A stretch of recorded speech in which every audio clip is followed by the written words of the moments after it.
شنیدم که در ایامی پادشاهی عظیم الشأن با لشکر انبوه و فیلان تنومند و طبل و کرنا به شکار رفت. چون آفتاب نیمروز رسید، خیمه‌ای زرباف برپا کردند و سلطان به بستر خواب رفت. در آن گرما و سکون پشه‌ای کوچک از هوا فرود آمد و در سوراخ بینی پادشاه منزل کرد. پشه بالهایش را به هم زد و نیش زد.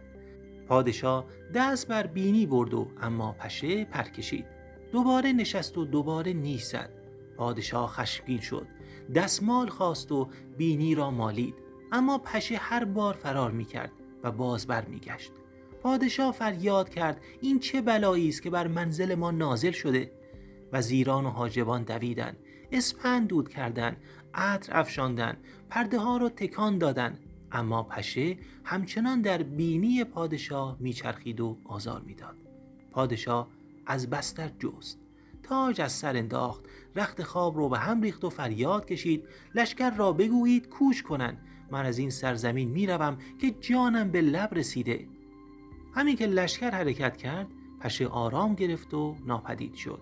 پادشاه بر اسب نشسته بود و هنوز دست بر بینی میمالید و میگفت با این همه عظمت و جلال از یک پشه ناچیز شکست خوردم.